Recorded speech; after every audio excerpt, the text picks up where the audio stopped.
कमाल हुआ है बीते दिनों, अक्टूबर के बाद 24 के बाद ये कहना कि हम आएंगे और हर तरीके से साथ खड़े होंगे, ये जुबानी जमा खर्ची है या वाकई सिनेरियो में कोई फर्क पड़ता है इससे मेजर गौरव? ये भाई साहब कुछ नहीं है, ये झूठ बोल रहा है हिजबुल्ला की कमर तोड़ के व्हीलचेयर में बैठा दिया हिजबुल्ला को हथियार कहां से जाते थे? सीरिया से जाते थे, रास्ता वही था। आपने उनकी सप्लाई चेन काट दी, कहानी खत्म हो गई हिजबुल्ला की। अब छुटपुट कुछ मिसाइल मार देंगे, छुटपुट गोलियां चला देंगे, दैट्स ऑल। इनकी दो कौड़ी की औकात नहीं है हिजबुल्ला की। इजराइल ने हिजबुल्ला को बैठा दिया व्हीलचेयर में भाई साहब। सीरिया के थ्रू जाता था मामला, पूरा मामला सीरिया के थ्रू जाता था। सीरिया में अब कौन बैठा है? सीरिया में बैठा है तुर्की, सीरिया में बैठा है अमेरिका। यही ये 2/3 बल्कि कह रहे थे श्रीवास्तव सर कि ये कर दिया गया है। अब अगर लॉन्चर ही नहीं रहेंगे, आपके पास पटाखे रहेंगे, वो बोतल जिसमें डालकर आप जलाते हो नहीं रहेगी तो किसमें डाल के, रेत में डाल के करेंगे? नहीं जाएगा वहां तक। ये ईरान, ये देखिए, अगर ये वाकई मिसाइल लॉन्चर्स इस तरीके से नष्ट कर दिए गए हैं तो 20,000 वाली गिनती जो गिनी जाती है वो असल में गिनती ही रह जाएगी। अगली खबर देखिए, ईरान में इजराइल का ड्रोन अटैक नाकाम। खोरम्बा में हेरन ड्रोन से अटैक किया गया। ईरान में ड्रोन को हवा में मारा गया। यहाँ ये भी आप खबर देख रहे हैं। ये कोई बहुत बड़ी बात नहीं है, दिनेश, ये रियली कोई बड़ी बात नहीं, क्योंकि ये जो हेरन ड्रोन है, हैरान जिसको आप कह सकते हैं सरलीकरण में, इसकी एक तो IR सिग्नेचर बहुत बड़ा है। ये 40 घंटे ऊपर घूम सकता है। ये करीब 9.1 किलोमीटर पर घूमता है और इसका काम है सैटेलाइट उसके कम्युनिकेशन के जरिए वहाँ की इंफॉर्मेशन भेजना। ये वहाँ पर था, इंफॉर्मेशन तो भेज चुका है, अब इसको मारने से कोई खास फर्क पड़ने वाला नहीं है। हाँ, ये automatic take off and landing वाला है, तो अगर ये वापस चला आता दोबारा यूज हो सकता था, मगर ये कोई खास बात नहीं। इसको नष्ट करना भी कोई खास निशानेबाजी नहीं है। इनके पास मिसाइलें हैं, टोर 1, एक आध दो सैयद 2 करके है, उससे मार सकते हैं आप। लेकिन ये बहुत ही, मैं कहूँगा, बहुत देर से आए और बहुत हल्के से आए। इसका कोई असर नहीं है पूरी लड़ाई पर, बिल्कुल असर नहीं। लेकिन एक सवाल जो मैं जानना चाहता हूँ, वो उधर जैसे ज़ेलेंस्की ये दावा करता है कि वो तो पूरे यूरोप की लड़ाई लड़ रहा है, क्या ये दुनिया के अधिकांश हिस्से को कट्टरवादी सोच से बचाने की लड़ाई इजराइल एक्चुअली लड़ रहा है? नहीं, देखिए, ये कोई शक नहीं है कि अगर आप किसी भी तरह से दुनिया को ये दिखाकर प्रूव कर पाते हैं, और जो कि आप भी मानेंगे और हमें भी मानने पर मजबूर होना पड़ेगा, कि अगर जो 3 टेररिस्ट ऑर्गेनाइजेशन है, हमास, हिजबुल्लाह, हूती, अगर उसकी बेसिक बैकबोन ईरान अगर है, और सबको मालूम है, इसमें कोई शक नहीं है, जिस तरीके के हथियार दिए गए वो है, और तीनों के तीनों सिर्फ टेररिज्म में इन्वॉल्व है, तो क्यों नहीं माना जाए कि ईरान टेररिज्म में टोटली इन्वॉल्व है? अब उसके अलावा क्या चाहिए आपको? ये तो वही वाली बात हो गई ना कि यूएस इन्वॉल्व नहीं है। किसने कहा यूएस इन्वॉल्व नहीं है इस लड़ाई के अंदर? कोई सपने में सोच सकता है कि यूएस इन्वॉल्व नहीं है? कौन एयर डिफेंस कवर में मदद कर रहा है? कौन वेपन सिस्टम्स दे रहा है? कौन इंटेलिजेंस सर्विलेंस करके दे रहा है? कौन अपनी चारों तरफ से इस समय ईरान को घेर रहा है? टू दी एक्सटेंट लास्ट एक जगह बची थी कहने के लिए, वो तो आप देख रहे हैं, पाकिस्तान के पास भी यूएस ने अपना वो करना शुरू कर दिया कि उसका वो जहाज गया, जाकर वो पूरी टोपोग्राफी के डिटेल लेकर और लेकिन मेरे को एक चीज जानने में बड़ा इंटरेस्ट है मेजर गौरव, आपसे ये सवाल लेकर आने वाला हूं कि जब एक तरीके से वहां एयरबेस बना रहा है अमेरिका अपने, और इस बात पे साइन भी करके आ गए हैं मुनीर साहब कि ठीक है आप यहाँ यूज कर लीजिएगा, हम आपके साथ खड़े रहेंगे, तो चाइना इसको कैसे ले रहा होगा? वो जो ऑल वेदर फ्रेंड है, जो बिग ब्रदर है, आयरन ब्रदर है, वो कितना नाराज या खुश हो रहा होगा, ये जानूंगा मैं आपसे। लेकिन पहले खबर बता दूं, इजरायली वायुसेना ने ईरान की मिसाइलें उड़ाई। इस्फहान में इजराइल का बड़ा हमला, ईरान का रेडार सिस्टम भी तबाह, इस्फहान में मिसाइल लॉन्चर उड़ाया गया। ये खबर देखिए जरा, आपको दिखा रहा हूं मैं, और उस सवाल का जवाब लेता हूं मेजर साहब से जो मैंने अभी किया। सर जी, देखिए, मैं आपको दिनेश एक बात बताता हूं छोटी सी, ठीक है ना। ये अगर आप ये देखें जिस तरीके से इजराइल ये लड़ाई लड़ रहा है, ठीक है, इजराइल जो लड़ाई लड़ रहा है और जहां पे इजराइल मार रहा है ईरान को, ईरान की अब चीखें निकलना शुरू हो रही हैं। कुछ दिनों की बात है, ये मामला निपट जाएगा। Now I will come back to the main point, ठीक है। ये आप रशिया कुछ बोले, चाइना कुछ बोले, आप कह रहे हैं चाइना दुखी हो जाएगा अगर पाकिस्तान ने ये कर दिया वो कर दिया, ठीक है ना। आप कह रहे हैं कि साहब ये देखिए, पाकिस्तान को खरीदा नहीं जा सकता। पाकिस्तान एक ऐसा देश है जिसको किराए पे लिया जाता है, पाकिस्तान को रेंट पे लिया है भाई। और ये चाइना भी समझता है कि जो पैसा देगा पाकिस्तान किराए पे जाएगा। अभी पाकिस्तान को किराए पे लिया अमेरिका ने, अमेरिका ने वो खाने का बिल अब चुकाएगी 25 करोड़ कौम पाकिस्तान की। और मैंने आपकी शो पे एक बार ये भी बताया था कि जब भी गोरा हाथ बढ़ाता है और कोई पाकिस्तानी जर्नल उस हाथ को पकड़ता है तो पाकिस्तान में खून के दरिया बहते हैं, लाशें गिरती हैं पाकिस्तान में। ये भाई साहब सच है और ये पाकिस्तान में होने वाला है। और ये बेवकूफ कभी नहीं समझते, वही गलती बार बार जिया-उल हक के समय भी वही, परवेज मुशर्रफ के समय भी वही, आसिम मुनीर के समय भी वही। ये कौम कभी नहीं सुधरेगी, ये फिर से किराए पे चली गई है और कुछ नहीं हुआ है। और चाइना को क्या लगेगा? चाइना को इनकी सच्चाई नहीं पता है। चाइना फिर इनको बोलेगा 2 रुपए और ले लो, ये अमेरिका को धोखा दे देंगे। ओ भाई साहब, इन्होंने क्या करा था अफगानिस्तान में? इन्होंने अमेरिका को धोखा दिया था, फिर उन्होंने तालिबान को धोखा दिया। क्यों आपको लगता है कि तालिबान और तहरीक तालिबान पाकिस्तान इनको रोज ठोकते हैं? वो कहते हैं गद्दार कौम है ये, वो कहते हैं गद्दार है ये पूरी कौम पाकिस्तानियों की गद्दार है, इसलिए वो ठोकते हैं, इसलिए तहरीक तालिबान पाकिस्तान मारता है। आपकी बात पे फौरन ही कुछ जोड़ना चाह रहे हैं एयर मार्शल पीके श्रीवास्तव। दिनेश, ये गद्दारी की बात भी नहीं, ये बिजनेस की बात है। किराए पे देते हैं अपने लोगों को, वही करते हैं। इनके पास गद्दारी का आप कोई मतलब तो आप कह रहे हैं तिजारत में थोड़ा और आगे निकल गए? निकल गए। अगली खबर, सबको बांटते रहते हैं, जो दे दे पैसा वो ये लो, तंबू वाले की तरह। बोली लगने के लिए तैयार वहां पर, और जो ज्यादा पैसे दे दे। इजराइल ने खामेनेई की तुलना हिटलर से की है। खामेनेई मॉडर्न हिटलर हैं। इजरायली रक्षा मंत्री ने कहा तानाशाह को जीने का कोई अधिकार नहीं। कार्ड्स ने कहा इजराइल को खत्म करना चाहते हैं खामेनेई। सिर्फ उन्होंने नहीं कहा, इनफैक्ट बेंजामिन नेतन्याहू भी कई बार कह चुके हैं कि ये तो हिटलर हैं आज के जमाने के। असल में हिटलर को मुझे लगता है वो नाम प्रोजेक्ट करके और वो लेकर यहूदियों के साथ जो अत्याचार हुए वो नाम वो चेहरा यहूदियों के, ये ज़ायनिस्ट करके जैसे हमला करते रहते हैं, एक तरीके से कौम से नफरत जो दिखाता है उनका स्टेटमेंट, उसको वो हाईलाइट करना चाहते हैं कि दिमाग में जिस तरीके से उनके था ये कौम ही साफ कर दो, यही लेकर ये ईरान भी चल रहा है और इसके ये सुप्रीम लीडर भी चल रहे हैं। क्या मैं ठीक कह रहा हूं गौरव सर? आप बिल्कुल ठीक कह रहे हैं। मैं तो आज तक ये नहीं समझ पाया कि ईरान की लड़ाई क्यों है। ये खमेनी की रजीम है या उसके पहले खुमैनी हुआ करता था? इनकी ये तो हम प्याला हमने वाला हुआ करते थे 1979 के पहले। जो सवाक था इंटेलिजेंस एजेंसी और मोसाद, ये तो कोऑपरेट करते थे। ये जितनी भी साइट्स है जिनके ऊपर हमला हो रहा है, ये ओरिजिनली तो इजराइल ने बना के दिया ईरान को। जो न्यूक्लियर वेपन्स हैं वो तो शुरू में न्यूक्लियर रिएक्टर इलेक्ट्रिसिटी बनाने के लिए वो तो अमेरिका ने दिए इनको।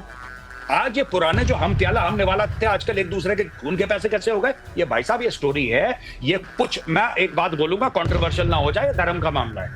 इसका फिलिस्तीन से 1 रुपए का कुछ लेना देना नहीं है। इनका क्या लेना देना ईरानियों का फिलिस्तीन से? ये कोई अरबी नहीं है। इनका क्या मतलब है? इनका क्या मतलब है कि जो इतने परेशान हो जाते हैं कि फिलिस्तीनियों के ऊपर जुल्म हो रहा है?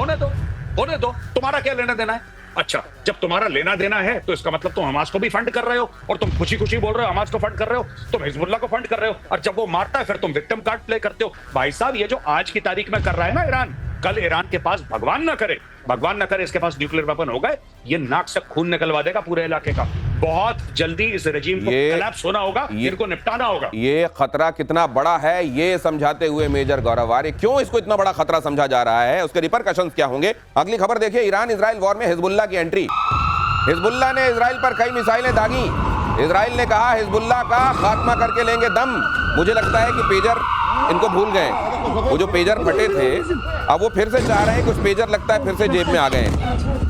कल ना एक फंक्शन था जिसमें हम इजरायली एम्बेसडर को होस्ट कर रहे थे। अच्छा। और एम्बेसडर साहब का बड़ा पॉइंट बैंक क्लियरेंस था कि अगर भारत को टेररिज्म से लड़ना है तो लड़ने का सिर्फ एक ही तरीका है, या आप उस पर हावी हो जाएं या वो आप पर हावी हो। आज की तारीख में आप पेजर की बात कर रहे हैं, इजराइल इससे बहुत आगे चल रहा है इस समय प्लानिंग में। It is only matter of के ट्रिगर किस दिन करेगा। अच्छा। जिस दिन उसे जरूरत होगी ट्रिगर करने की। ये मैं आपको बड़े जिम्मेदारी के साथ एक एम्बेसडर की बात बता रहा हूं कि हम एक जगह 1 महीने 2 महीने नहीं सोच के चल रहे हैं, हम 6 महीने आगे सोच रहे हैं, 1 साल आगे सोच रहे हैं कि कोई मैन्युफैक्चरिंग स्टेज पर किसी चीज में वो चीज डालनी कि हमें मालूम है ये कहाँ जा रहा है, कहाँ रहेगा, और जिस दिन हमें जरूरत पड़ेगी हम निकालें। इस समय अगर आप पेजर को इंसिडेंट्स को लेकर चल रहे हो, पेजर 1-2 महीने पहले प्लान नहीं। मुझे ये लगता है कि हिजबुल्लाह की अभी ताकत बची क्या होगी?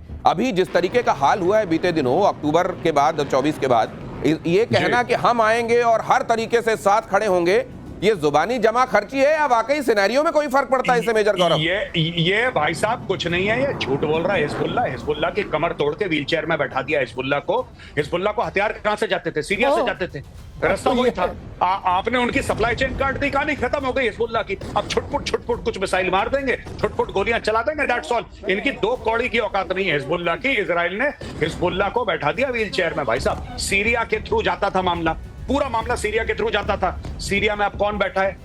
सीरिया में बैठा है तुर्की, सीरिया में बैठा है अमेरिका, राइट? कहानी खत्म, दैट्स इट। ये लाएंगे कहां से हथियार लड़ने के लिए? ईरान भेजता था इराक से सीरिया, सीरिया से Lebanon. Hezbollah is Lebanon based. कुछ नहीं कर रही है, ये गीदड़ भक्की है। और आपने देखा हमास को सांप सूंघ गया। हिजबुल्ला ने तो बड़ी हिम्मत करके बयान दे दिया, हमास को सांप सूंघ गया। हमास कुछ नहीं कह रहा, डर के मारे सब लोग बैठे हैं। इनके तो दर्जन भर के टेररिस्ट ग्रुप्स हैं, सब चुप, क्योंकि उनको पता है कि अब ये जो लड़ाई है ये आखिरी वाली लड़ाई है।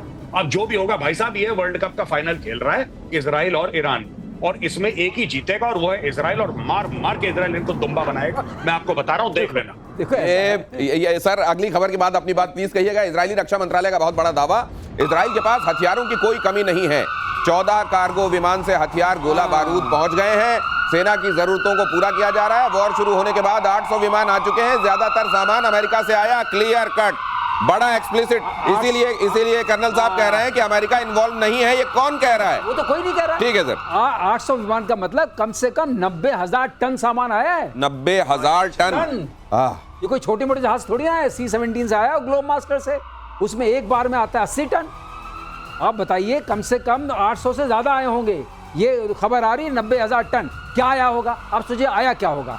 आया होगा मोस्टली थार्ड का इक्विपमेंट। थार्ड क्या है? Terminal high altitude area defence. उसमें होता क्या है? ये इनके पास अगर इजराइल तक पहुंचना है तो इनको SRBM चाहिए, बैलिस्टिक मिसाइल चाहिए। बैलिस्टिक मिसाइल जब ऊपर जाएगी और नीचे आना शुरू करेगी, थार्ड उसको 150 किलोमीटर पर उससे मुलाकात करेगा।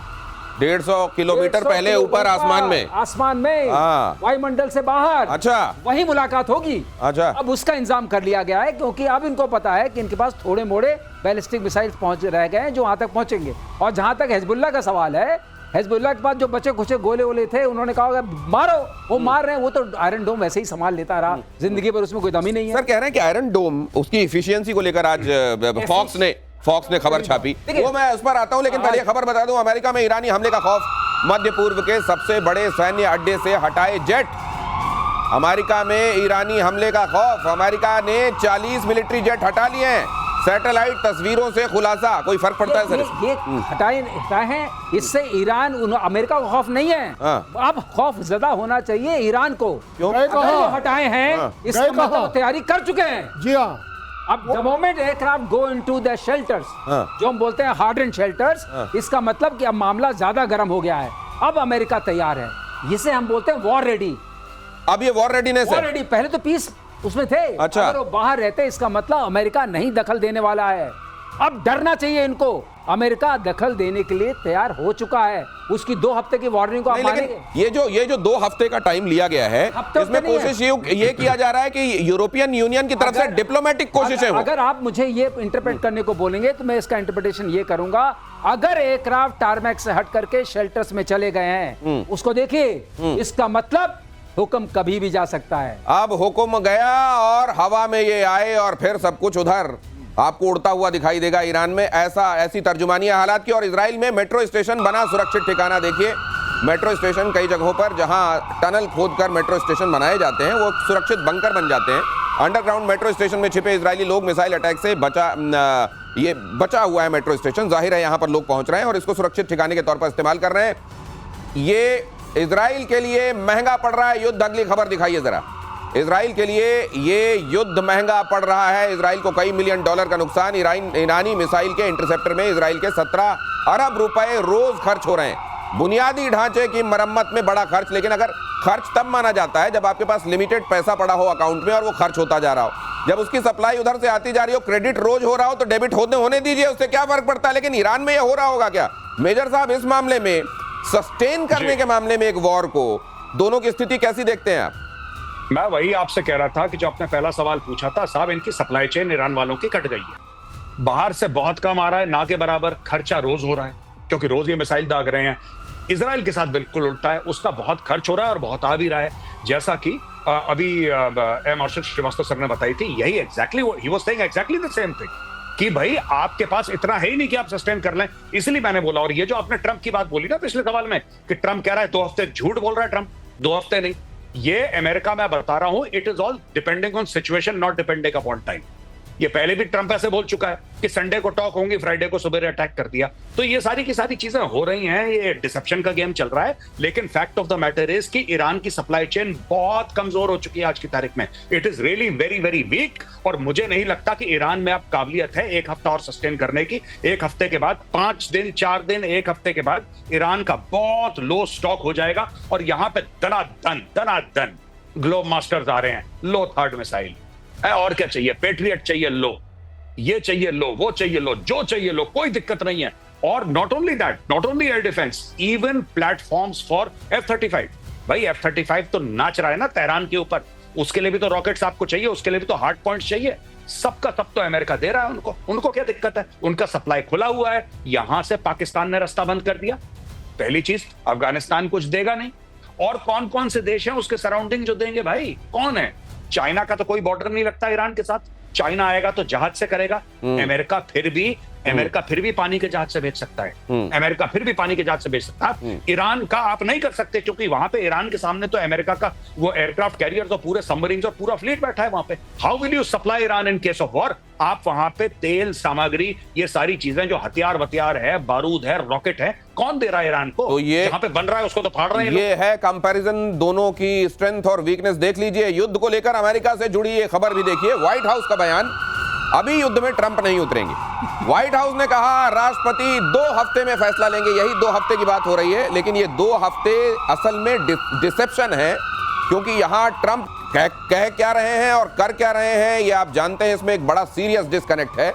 लेकिन ये 2 हफ्ते क्या जानबूझ के फैलाए गए हैं मार्केट में, और इसके सब्सक्राइबर भी होंगे क्या? ये रायता फैला रहे हैं। हाँ। ये सिर्फ रायता फैला रहे हैं कि 2 हफ्ते और मारा अगले दिन मार दिया। हाँ। नहीं, ये ट्रंप विश्वास करने लायक नहीं है। अगर व्हाइट हाउस की कोई न्यूज आती है तो 2 ही हफ्ते क्यों? 4 दिन क्यों नहीं, 5 दिन क्यों नहीं, 1 हफ्ता क्यों नहीं, 2 ही हफ्ते क्यों? देखिए, सबसे बड़ी बात जो चल रही है ना, ये कहाँ से कनेक्ट हो रहा है। आपने बोला 17 अरब डॉलर खर्च हो रहे हैं रोजाना के हिसाब से। 2 सप्ताह में क्या ईरान इतना पैसा अफोर्ड कर लेगा? एक बात। दूसरी बात, मैं कहता हूँ 2 मिनट के लिए पैसे मिल गए, पैसे मिल भी गए, ठीक है ना। सामान कहाँ से लाओगे? सामान कहाँ से? आपको यूएस रोज सामान दे रहा है, उसके पैसे की तो आप कैलकुलेशन। ये खबर भी देख लीजिए, टाइम एकदम कम है। इजराइल को ईरान का बहुत बड़ा झटका। इजराइल हैकर्स ने ईरान की कमर तोड़ी। ईरान के नेबिटेक्स क्रिप्टो एक्सचेंज में चोरी 750 करोड़ रुपए की डिजिटल करेंसी उड़ाई। ये सबसे बड़ी खबर है, ये बड़ी खबर है। नोबिटेक्स जो है इनका क्रिप्टो करेंसी का एक्सचेंज है। इजरायली आप हैकर्स कहेंगे कि ये जो इनके पास इन सैंक्शंस लगे हुए हैं, तो पैसा कहां से आता है? यहीं से पैसा जाता है क्रिप्टो के हिसाब से, बाकी जगह से जहां से माल आता है। जो मैंने एक बार बोला था ना, मिसाइल बनाने के लिए मेम्स की जरूरत पड़ेगी, कंपोजिट, कार्बन कंपोजिट्स की जरूरत पड़ेगी, आपको सीकर्स की जरूरत पड़ेगी, आपको ग्लाइड शेपिंग की जरूरत पड़ेगी। वो पैसा कैसे देंगे आप? ये वो एक्सचेंज में पैसा देता था। इसमें रहता है बिटकॉइन, इसमें मेजर गौरव कुछ कह रहे हैं। मेजर गौरव 30 सेकंड बचे हैं हमारे पास। मैं कह रहा हूं, सर ने बोला था ना कि जड़ में मट्ठा डालने वाली बात है। हाँ। अभी सर ने बोला था ये जड़ में मट्ठा है, ये यही है बिल्कुल। मट्ठा। तो जड़ों में मट्ठा भी है, यहाँ रायता भी हो गया है, पूरी डिश तैयार होने वाली है। ये डिश बनती किस तरीके की है और किसको ये बड़ा पैलेटेबल लगता है और किसके लिए ये बड़ा मुश्किल हो जाता है निगलना, ये बताएंगे आपको प्रतिशोध में। आज के लिए इतना ही। बहुत धन्यवाद आप सभी का मेरे साथ जुड़ने के लिए।